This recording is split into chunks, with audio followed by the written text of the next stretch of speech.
Bienvenue très chers internautes de notre chaîne Congo Mokili TV. Merci beaucoup pour votre attention et surtout fidélité.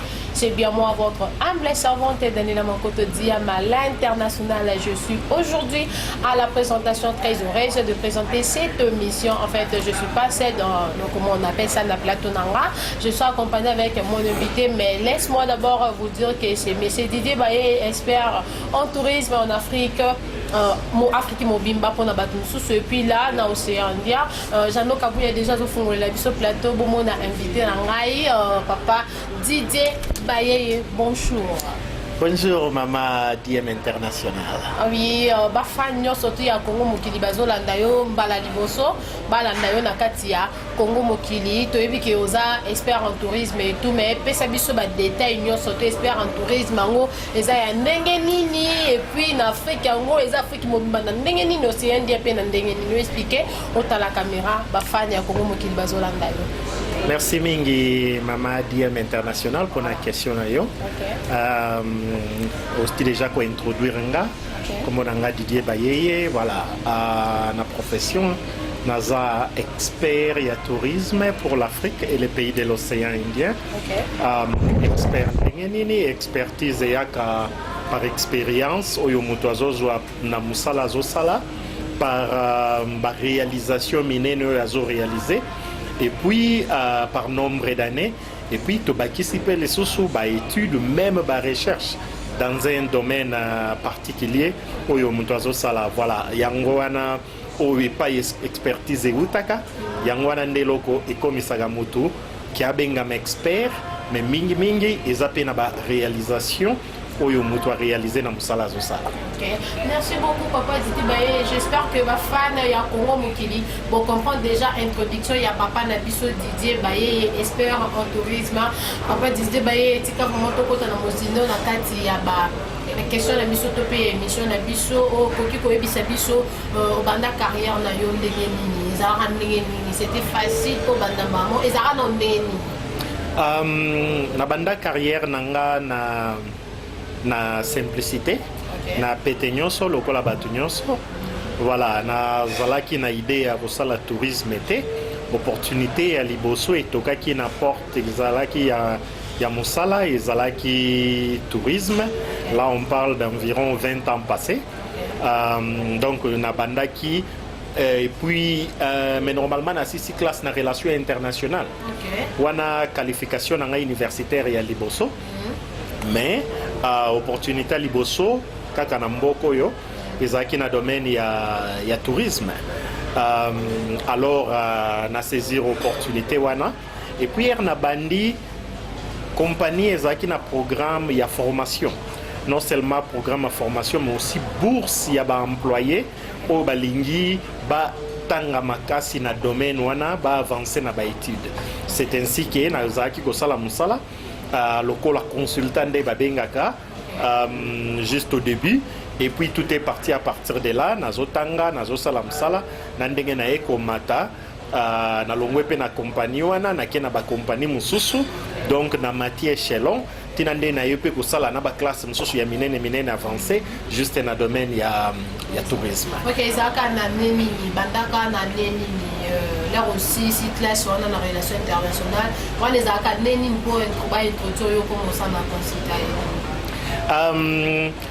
ba introduire ngate OK na relation internationale ezaki na année 2000 opportunité y en a 2001 en fait ba introduire ngate zalaki juste en ligne na chaki CV nanga sur internet na ibagi nanga pe bato angote compagnie nini te babengi kaka juste que tomonaki CV na yo na ibagi pete ke za société nini mais souci na bango ezaki plus que ba mona ke à l'époque nazaki bilingue parce que maintenant naza trilingue.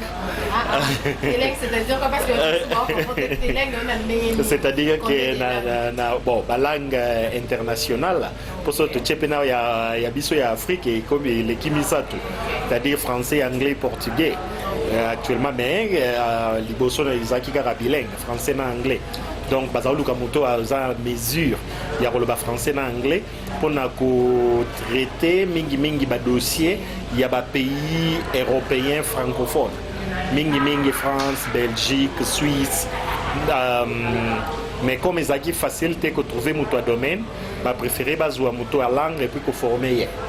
Donc voilà, c'était ça. Ok, papa Titi bah parler comme toi ça comment bilingue parce que pour on traiter bah documents sur mieux où tu peux le papa Titi depuis bandi musala o papa Titi bah bandi musala o déjà au salinini na kati Afrique. La carte Afrique parce que les Africains, à part nous Kozala. Non, dis-nous d'abord aux Congolais, malgré tout ça, parce que tu es belé, même je suis là, on a monnaie la fois parce que Lingala au mais ils sont allés au Cassandre Congolais, mais face à Cameroun, est-ce que vraiment aux Congolais? Si c'est oui, aux Congolais. Mais non, qu'est-ce que tu as fait dans la carte Congo ou bien dans la carte Afrique?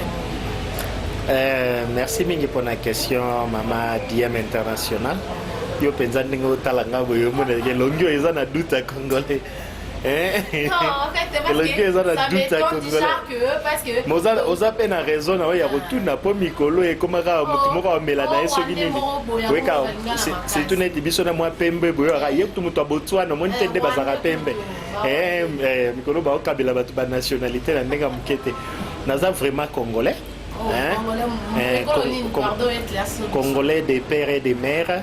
Maman Muluba, papa Muluba, bango nyonso mbale ya Kasai oriental. Na yebi ke bakomba ngo échanger, mais Kasai oriental, je crois que ba nyonso ba comprendre bien. OK, mais na bota minakin. Non, véritablement na kin. Véritablement na kin. Na matete. So pour les gars pour sa précision. Moi na ni britannique.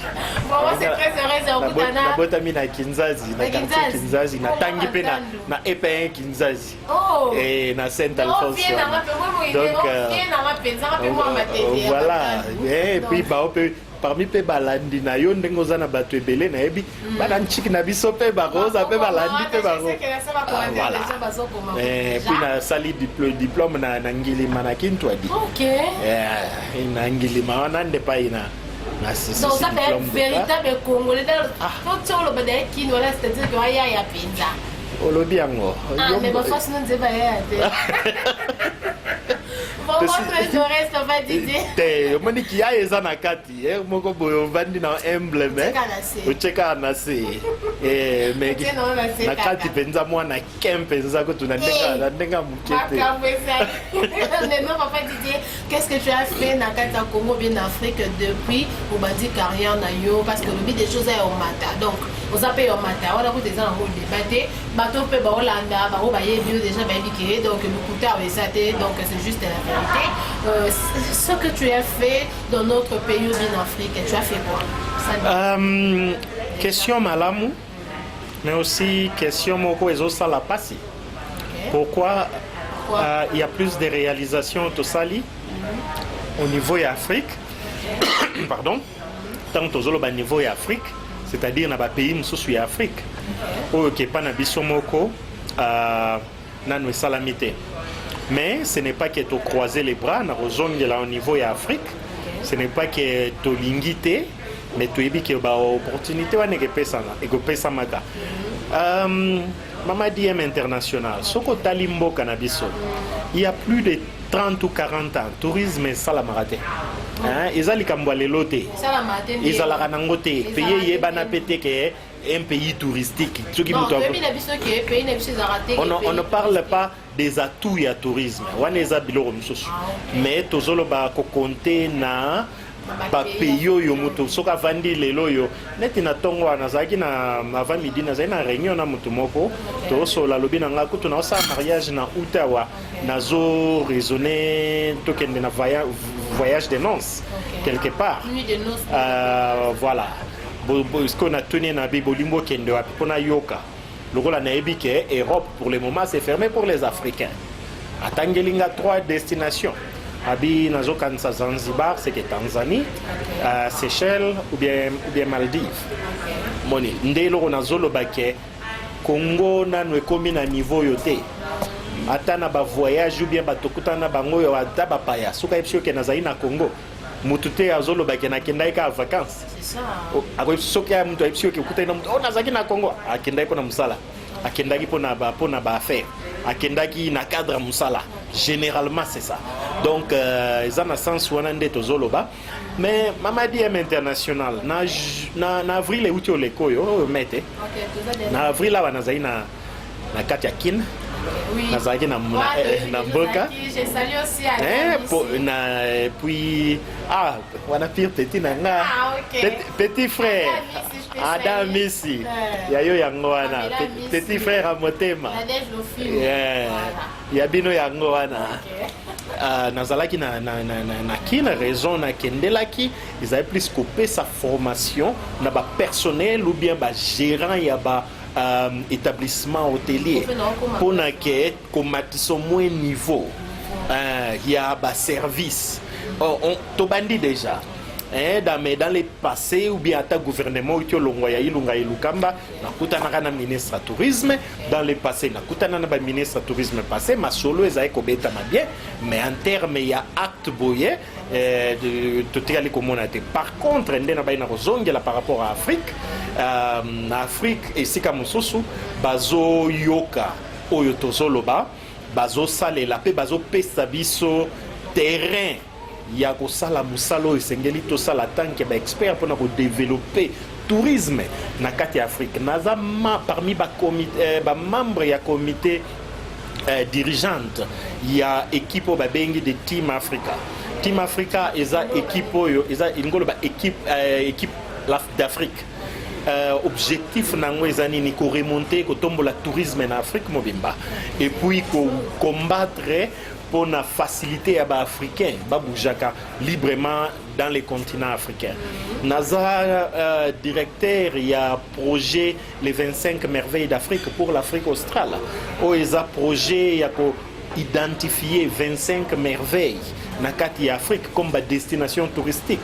Et puis non seulement ça, l'objectif c'est que d'ici 2022 tous à la moins un minimum il y a 3 millions d'Africains qui vont voyager juste en Afrique. Juste pour mentionner quelque peu, Babiloko j'ai fait partie, mais tant que tu es Afrique, par exemple, Ghana les loyaux africains ont visa à l'entrée. C'était notre idée. Auto Vandina, autorité à tourisme na bango babengaga GTA, c'est-à-dire Ghana Tourism Authority. Auto Vandina bango, totalisi bango, ba avantage na ba désavantage, il faut bakenda ko appliquer pour na visa. Bien que ce n'est pas gratuit, mais c'est à l'arrivée, il faut payer. Mais au moment où nous parlons, les chiffres, les recettes y entrées à Ghana en termes de tourisme, c'est plus que quadruple. À cause il y a Makamboyo, il y a ndenge bayoki Sénégal, même il y a ndima ke ba africains sont ba kotaka na Afrique bazwa visa à l'arrivée. Toza déjà na ba payer c'est avant ça que dans hôtel que ba Kenya, Rwanda, même Rwanda parce que ça qui peut bon hôtel il y a pas longtemps. Bazolanda même Afrique décide yo mboko tozali lorsqu'il y a des défis net sikoyo miso en Afrique pourquoi le reste du monde déjà presque fermé miso en Afrique so na ebisio combien de fois oyo toza invité na ba réunion ba email les oya qu'est-ce qu'il faut faire comment identifier par exemple na longwa ki Congo na zonga mbala moko na kendaki Uganda na zaki na Kampala oui na Uganda c'est dans les mêmes sens ben pona ko laksa musalo tozo sala yango utaki omona Kalata wa ba pesa kinga prix ya meilleur marketeur ya tourisme pour l'Afrique mobile. Donc oeza ba makambu tozo sala ndengo tuni o tozo sala na kati ya Afrique. Voilà, peut-être na télémana nous pour permettre yo avancer na mituna na. Vraiment, j'espère que tozo kende ba parlant que moi sûrement ba fan ya Congo mokili bazolanda biso tikala on appelle ça vraiment ba dédicace pas ya babi presque pour se monter Clarisse ya na Canada et puis là ça salon droit chemin na kati ya Montréal mutunyo surtout on a besoin de confirmer malamu faut ka bokende consulter salon droit chemin na kati ya Montréal et pas ya Ciseaux d'or de Montréal. Papa Didier Bayeye tozo alors moi muke pas Didier tangi pe na Congo tangi pe na ba mboka msusu Afrique en général to roba ndoka ko identifier parce que to banda le loti lobi Et tant qu'expert en tourisme, on dit qu'à la profane non, on doit créer école moko boya tourisme pour la faciliter, bah comme ça va comprendre qu'est-ce que tourisme dans le cadre de l'Afrique. Est-ce que déjà il y a une idée wana ezali école à tourisme eza bien, mais Mama Daniela Nakoeko Yebisayo sans retenir que la meilleure école c'est la pratique. Dans le domaine école, tant on a le but pratique, c'est quoi? Ce qui tourisme fungwami na mboka. Déjà population yo soit quoi apprendre, ko valoriser babiloko yo mboka ezanango. Parce que ba omona bénéfice ya tourisme na kati ya mboka. Ce qui tourisme ezo marché. Par exemple, na peso exemple ba ngana kenda musika te puis na linga ko comparer na bamboka ya libanda Afrique te po bato musu ba baza déjà na linga Afrique makasi, mais aussi bato ba loba ke ba pays wana eza déjà avancé. Hein, Botswana wa pembeni awa eza na esika moko soko tali yango babengi yango Okavango Delta, c'est-à-dire Zamba et na Botswana, Zamba na Bibale et Sangani, mais il y a des villages tout autour. Ils ont mené jusqu'au tel point transfert. Ça se fait en avion taxi, donc petit porteur. Moi, je suis tambolé kota kunezate. Basali balochi kuna. Nandenga ko saganate. Mais tellement, oui. Mais ce côté espace wana. Na parc nabiso ya Garamba. Ndenge moko. Nde soki to cheba photo boye soki to cheba photo boye ba ebisio eloko moko mais population ba autochtone baza na ba village wana bana na bango moko nde bato bazo sala musala na ba lodge nyonso yo bazwa misala formation ya ba guide touristique ba école batu compagnie nyonso ya baloji wana etongi batu bazotanga ozomona évolution ozo comprendre. C'est ça la vraie école. La vraie école c'est quoi? La vraie école c'est faire marcher le tourisme. Ndelo tozolo batolo bité que batonga école te totangi pe tourisme c'est important. Mais la vraie école, vous avez une idée où on appelle quand l'université uniquement il y a tourisme. Nzamba sungi to salango. Et que ça la parmi les idées. Ils ont parmi les idées. Parce que s'il faut dire la vérité, RDC en termes de tourisme, il ne fallait pas tous là. Il fallait tous à la menu et tant que moi dans Boka et tant que vous avez comme expert en tourisme en Afrique et puis dans l'océan Indien et tant que moi dans Boka au tika la ko proposer ba ko zamboka te que tala idée na ngeza pour projet na ngeza pour côté si projet bango ba répondre ou bien bango déjà ba proposer mais linga noté linga on travailler là ba zamboka msusu te. Pour être honnête, nous avons approché mais dans le passé, nous avons approché le gouvernement passé, le ministre du tourisme et le gouvernement passé pour solliciter que voilà ce que nous faisons ailleurs. Et puis, pourquoi?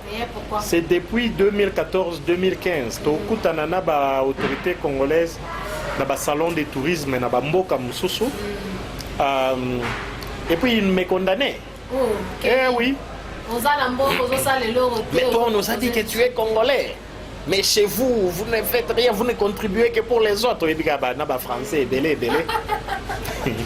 vraiment français belé mais tokovanda to sololi par après oyo ke lorote oromona nope et lorote tozana mboka eza bien structuré quand même gouvernement ezali ba autorité bazali et ba expert pe bazali pour les autres parce que domaine par rapport à ma recherche papa Didier baye na sali en tout cas Il y en a bien mutu na domaine na ya expert na domaine na. Donc comment on a mutaza très simple le rôle à papa Didier en fait là moi je dois être honnête avec vous dis jamais vie. Moi les a selon dire mais Daniela mon pote selon nga. Donc tu me te pas petit point de vue na quand moi tout le monde mutaza point de vue na papa Didier na mboka na biso bike proposer ba tout mais il y a rien les autres ça la main tout. Papa Didier Baye, ministre du tourisme, tout le monde en a quatre mboka na biso. Donc c'est non mise en part. Côté bango à côté, tu peux au côté de la ça polémique. Par critère, il y a ministre du tourisme. Les années. D'ailleurs, premièrement, nous, tant que tu es la ministre, il y a deux volets dans ma cambo ministre. Volet à Liboso, Tozomona, na ministère ou bien ministre comme une position politique. Ça c'est un, comme une position politique. Mingi ministre a secouru na cabinet na ye directeur à cabinet na ba conseiller. Dans ce cas, il faut baser la expert à ba domaine.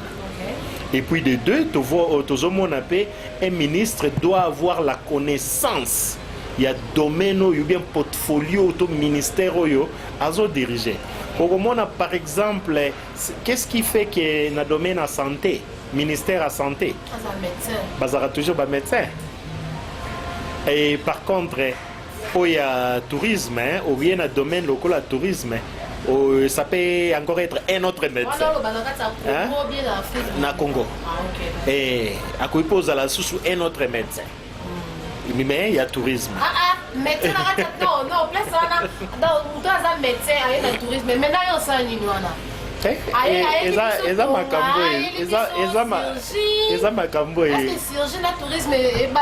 comment fait-il? Je ne comprends pas. Excellence Yves Bunkulu que j'ai sali, l'actuel ministre de la jeunesse. Yem Tazaki na tourisme, c'est un médecin.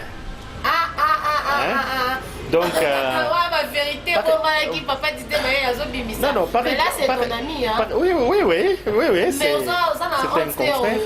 Non, non, mon été. Ah, maman, est-ce que tu as fini pour te dire que. Tu finis, mais il y a un abandonné par pour expliquer. Au moins, il y a un gouvernement, il y a il y a cash na FCC. Et c'était beaucoup plus de positions politiques. Voilà. Donc c'est-à-dire que le cash à la maison, il dépasse. Ah ok, je comprends. Donc papa dit on a toujours des mambo quand on tombe besoin qu'il y ait des Yango moni liboso na bandaki par expliquer que tourisme zelo komoko ça n'a pas marché depuis plus de 40 ans en RDC. Donc zelo kwa sikote. Ce qui fait c'est quoi? La réalité c'est que tango bavandaka bazo pona ba ministre. OK. Bazo former gouvernement. Batali penza na kati na bango expert à tourisme azate. Mais c'est la honte pour notre pays quand même. Mais c'est la honte. Local expert et tourisme azate. On va chercher la deuxième bonne option. Nani akoki ko couvrir la position wana. Alors que awa soki bache mutu pona atana bambe pays mso pesa la pour esalamaka pona position politique mais ba conseiller directeur à cabinet, ce sont les gens doués dans la matière pour aider à réussir dans le projet. Mais pourquoi on ne fait pas ça dans notre pays, Papa Titi? Motuna malamu réponse nini na ebité na pesa pona moto kasi wana réponse c'est que utasiko na baoyo basaka bongo. Non, on dit que on est à détournement nini? On est à détournement soki lelo to fongoli na yo Twitter na ko laxo tout un groupement ya ba congolais ya kati ya mboka na diaspora oyo bazo plaider pour na cause ya tourisme bazo plaider na Congo na RDC il y a par exemple groupe comme Visit Congo bazo plaider pour na tourisme Kivu Beauty il y a Mahali à Congo. Il y a même les gens qui m'ont contacté na États-Unis, na Canada. Que biso tozawa, vraiment on a suivi vos émissions. qu'est-ce qu'il faut faire? Pourquoi le tourisme? Pourquoi on ne vous utilise pas? Pourquoi? Mais pas besoin d'adresser pourquoi il fallait pas pourquoi on est qui pourquoi pas dire tout ça la nini pour yo comment on appelle ça na makambo na tout tika na place to personne na ta moi inane nanu au travailler peut total yo ezo senga nini ezo senga volonté ya ba konzi ezo senga balongola ba yoka nanu atako yoka. Hein, par rapport il y a expert c'est que et là quoi ça la mana Congo c'est le contraire même il y a principe il y a tourisme mais principe il y a tourisme c'est quoi il faut d'abord commencer par définir tourisme c'est quoi hein, tourisme c'est une idéologie c'est une philosophie où ils ont des règles nango mais il y a un mot clé qui est tour isme hein, suffixe wana isme écrit par idéologie et belé. Na pesa exemple pe na kendaka musika teka ya mboka na biso voilà mobutisme bato bazao soutenir idéologie ya Mobutu bien facile na ya kosala kabilisme bato bazao soutenir Kabila na façon na ya kosala aujourd'hui on parle de tshisekedisme donc tourisme ça vient du mot tour quand vous soutenez l'idéologie des tours du mouvement donc c'est ça le tourisme alors que le Congo et si kako batande yango wana yango moni tellement principe wana ezate sali nini est classé Congo la RDC 50e en Afrique 50e oui 50e en Afrique donc passeport na biso eza 50e non tozo musika makasi en Afrique oui et 136e dans le monde te wana et puis bato bakanisaka ke et où ta soki na il faut mboka ezala développer makasi ba gratte-ciel na ba autoroute nde passeport ezwa makasi non na index mondial ya passeport eza juste question ya ba pays yo passeport wana ekotaka sans visa pour ça totali na classement par exemple ya Afrique tozomona Seychelles eza liboso Afrique du Sud est-ce que ça pour Seychelles et l'Afrique du Sud dans l'économie ou bien dans le développement voilà mais ce qui est le principe simple c'est quoi Seychelles île Maurice bazaba pays automatiquement ils ont compris l'importance du tourisme balobi pays nyonso a reçoit visa té pour na kokota Namibie ya sengara pe visa maza plus à liboso par rapport à Afrique de loin aza na tourisme aza pe na ba diamant na mo biloko mosusu na Mozambique alors ce qu'il faut ba pays na mi baleka ya mike na utiliser île Maurice na Seychelles loko la bango balobi ke bango ka tourisme pays moroté a besoin de visa mutunyo soit quota sans visa automatiquement ba pays msusu salini ni réciprocité le rôle la biso bolobi ke biso côté pas sans visa bino pe bo côté pas na biso sans visa automatiquement pe si bango passeport na bango makasi voilà omoninde biloko esengeli to fongola ka bakonzi miso ba ke Congo mboka munene loko la RDC il ne fallait pas tozala na position wana il ne fallait pas voilà position wana papa Didier Baye expert en tourisme en Afrique et puis dans l'océan Indien yo soki no zawana balobi ke mais c'est Didier Baye olobi to ki maintenant ce qu'on te paie sur place Zouango géré en tant que ministre du tourisme aux assos qui ont fait avancer le tourisme dans la Congo. Très bien, sans problème. Et puis nous allons continuer Koloba que Congo ce qui est 8 principes il y a tourisme au sérieux en déjà 2 ans. Le tourisme seulement, le Congo peut faire une recette en termes de tourisme de minimum de 2 milliards de dollars. Wanaka na tourisme, ce qui est sérieux et que tu mettre les principes en marche pour faire avancer le tourisme et faire valoir tourisme dans le pays, ça va créer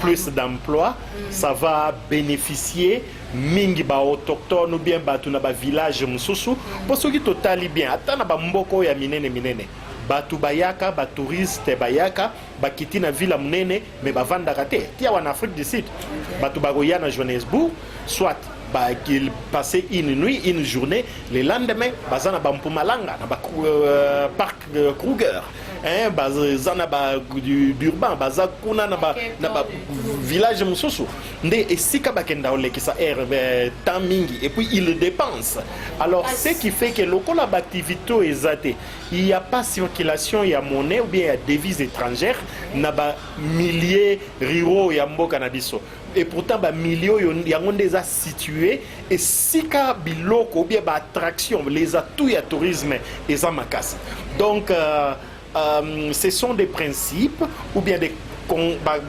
conseils ou bien présentation autorité que ça n'est pas autorité pour ne pas comprendre au kokende na net mbalasi manamone pour relancer le tourisme ministre kena na nini ya bolombo lola bolo otaliga oza biloko ifaki en fait musala municipalité la municipalité nde ifaki salaka. Voilà, donc nous devons remonter la barre selon les principes internationaux pour nous se rattraper. Na lobela sous-souté Congo ezana boy parce que c'est inutile il y en a. Le problème ce n'est pas d'avoir. Ce qu'on zana est loco, ozo sale langote, yona o yazangi buzandenge moko. Oh, ozanga ndena bena na ni loko. Je comprends. Te yo soko zana mbongo. OK. Mbongo ngo dépense raté, ato zana nzala. Siko yona muto azangi boya différent nani. Te ngana na mbongo, différence eza pas. Mais siko bo okufa bino nyoso na nzala. Mais siko yo kuto okufa na nzala ya zana ina mbongo te. Mais yo siko sozo dépenser yo zana bozanda moko. Na yo peti soki nzala betu yo pa okufiti. Siko batu ba tu mituna. Siko azokufa na nzala mbongo yango evandi. Ndelo roto batu batunaka sikoyo Congo na biloko nyonso yo pourquoi kolela lela nde eloko tozo sala donc alors que l'une des activités ya kotombola pe économie ya mboka c'est le tourisme. Papa Didier ezana ba kusu ba olanda ba bi monsieur wana zolo ba bi kande yo mo bike ezana ba tu ba contactaka yo et tout na ba pays ba lobi pourquoi pas yo ba bazo chao place wana ezapela ba kusu ba zolanda kaka nde toza boye ba lobi monsieur il faut to supporter yo bino ba wote même sous déjà ba commencer ba groupe na ba kande ba lanze mission ba bi faut ba support yo ko mati place wana pona souci ya mboka na biso aux actions que au décevoir ba wote te ba rozala déçu te mais il faut peto lo ba pe ke biso nyonso mutu nyonso akoyika kozala ministre te mais mutu nyonso akoyika komema contribution na ye ça c'est vrai ata la contribution wana kaka balobi ke tozo support yo en fait que makelele to sa ba groupe foyo koma na ba niveau mbo ata okoma no ministre te mais ozala wana pona ko support ministre yo ko lakisa ko compter etambolaka au décevoir biso te yango yoki na lobi ke mutu nyonso akoyika kozala ministre te d'abord tango ezendele te mais mutu nyonso akoki komema soutien na ye akoki komema support na ye akoki komema expertise na ye mpona kotombola mboka domaine ya tourisme eza domaine moko très sensible oyo ezosenga bato bayebi yango bato bamaîtriser yango bazala nango eza lokola domaine eza ka tourisme eza lokola domaine à aviation soko otali bien mais il y a des Congolais à l'étranger oyo bamaîtriser aviation par exemple baza bato bakoki koaide mingi mboka na ekende liboso na domaine à aviation vraiment papa donc on est presque arrivé à la fin hein toshité déjà toke na suka mais moi c'est une question moko yelinga na moi si wana na yeke pas de la bio katinga maloba kono tika soto banzolo balelo toko mati lobi mais avec le temps place to suki mbala sima to yamba so papa Didier obando me mabiso étape par étape bando za aura peu formation pour aider peuple congolais mususu ba yebi mamwa tourisme to ko faire comprendre bango ba makambu mususu papa Didier relation nini oyo bozana ngo yo na Félix boyebani te ou bien ezakara ke boyeba na bino meloko akomi président boakisi te toza en relation toza en relation na Félix relation ya ndenge relation penza relation ya président na peuple na te wana mabaki no yuzi babani olingo champe biso ye président na peuple congolais mais yoza muluba olobi peke mama na papa ozango za kwa Félix te congolais nyonso alinga te aza na relation na Félix soko za vrai congolais ye président yo pe muluba mama na papa do mata mo ndeko tata mo si mama kulutu ya noko do ezate hein papa camarade ya nani boy mama ezate papa zalaka vraiment vraiment il y a IDPS penza ya tongo ba wana ya ba 1986 87 88 Mobutu azotinda penza ba maya moto ba papa ba robima penza bien ba ozonga nde bandade. Est-ce que tu as un voisin mobile ba oseka oui vous avez mon Congo dit papa ba yo mo ditendenge bazongi ende ba Congo baloka ba kenda ki meeting ya Kisekedi bazongi mamoto. Donc papa za la vie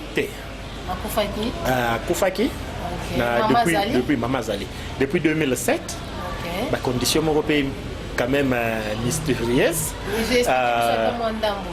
Non, balobi c'est camion ya ba militaire à Kabila et kenda ko tout amutu kazala. Non, il y a ça qui ne peut pas en travailler dans la politique, c'est ça. Et azagi na politicien azagi vraiment IDPS. Donc biloko moko ya bongo. Mais quand même, papa Didier n'a qu'à te placer on a comment on a qui papa a travaillé dans quatre membres IDPS banda ceux qui 32 ans, 30 quelques années dans membre IDPS. Depuis bango biso air tozoko là. OK. Zo comme papa deux temps na zolo bawa 1986 87 déjà bango baza na IDPS. OK, kala non? Kala déjà ba trentaine na ndenge ayeko kufa na 2007. Akufa na 2007. Ah OK, ba sera kufa ki papa Zalaki Félix Zalaki Tshisekedi ya papa Zalaki. OK.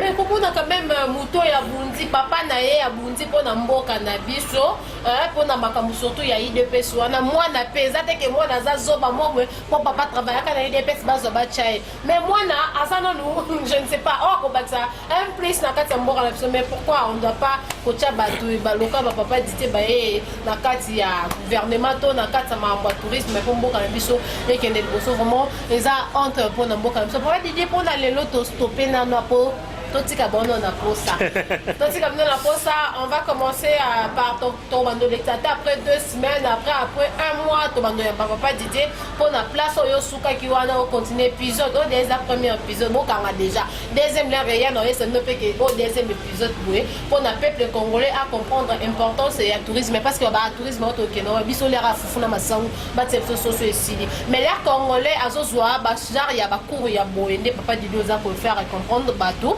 et qu'on aide le peuple congolais à fongola maël naïe parce que tu le rappelles trop fermé biso ba congolais ba genre mamba bonde sala que et fongola biso peuple congolais to comprendre l'oko bezani tourisme ezani donc merci beaucoup vraiment on va pas dire pour na éclaircissement il y a premier épisode l'épisode pesi bango message ni nos opesa na gouvernement ou bien comment on appelle ça kondi ya mboka na biso parce que peuple congolais déjà comprendre au lobby au passer message parce que j'espère que na Congo mokili aura suivi partout au tali micro et au tali caméra ou adresser message pas ya kondi ya mboka na biso. Merci mingi mama Daniela pour na tana yo ndengo ya mbaki ngai na plateau na yo. Isa chaque fois esengo ko zalana yo na plateau pour être makambo tolobaka eza vraiment important pour eza makambo ya mboka eza makambo ya mutu moko te ou bien bénéfice ya mutu moko te pour na ba oyo bazolanda Congo mokili pe ba konzi nyonso ya RDC esengeli bayeba ete eza pe na ba congolais oyo bazo sala musala malamu na ba domaine ezo boite nanu na mboka entre autres le tourisme oyo ketokoki ko apporter vraiment soutien pour na kotombola tourisme mboka na biso tangu ba publiaki prix nanga ya meilleur marketeur et puis promoteur ya tourisme mutu moko a commenté na Twitter à lobby il est le meilleur en Afrique mais chez lui même le tourisme est nul. Place moko bieza ba pe belende ba pesoni la tourisme. Ba pays chaque pays ezaka on était avant Covid-19 na 2019 nazwaki meilleur prix ya promotion ya sport du tourisme. Donc lié voilà pour mettre aligner tourisme derrière les événements sportifs, en sorte que bénéficier tous les pays. Par exemple, Eza Bapri Eza et Belé, Naza na internet, Naza sur Twitter, pour Nabawe Balingi pour entrer en contact nanga. Voilà. Et Atabango pe vacances. Oui, je sais que on va protocole les athées. Naza nanga protocole il faut passer d'abord par les protocoles.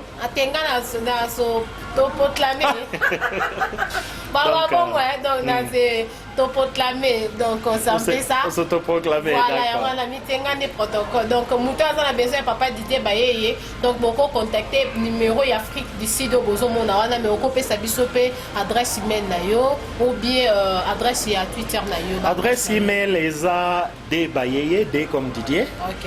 En un mot dbayeye@gmail.com. Twitter c'est Didier Bayeye, très simple. Ou bien _Bayeye. OK. J'espère que la vision pour Instagram Petozali, Didier Bayeye. Didier Bayeye. C'est tout. C'est tout. Na lettre au chiffre ceux qui n'a sous OK. J'espère que comme Angonio tout nation on a pouvoir faire faciliter batumsu bazan a besoin kota directement à compter ba bien to banana pas d'année là té photo kota ba pas tenga des protocoles personne on pour beaucoup rater bon contacter car numéro et Afrique ici de besoin mon appembeni. Merci beaucoup papa Didier pour votre temps ou accordé biso nakati ya Congo Mokili. Je ne sais pas ce que vous en a quelques dédicaces au PC et puis là on a acheté voilà. Merci mingi na balandi nyoso. Ya Congo Mokili na pesi mbote mingi na ba congolais ya partout au bazo soutenir tourisme to simba na makasi to tombola tourisme ya RDC yangonde e ko changer image ya mboka na biso na pesi mbote na Fordiet kuna na États-Unis na partenaire na ye na Canada bazo bunda makasi pour na tourisme madame congolais madame Fabiola ye azaf très chaude na Twitter na LinkedIn pour le tourisme.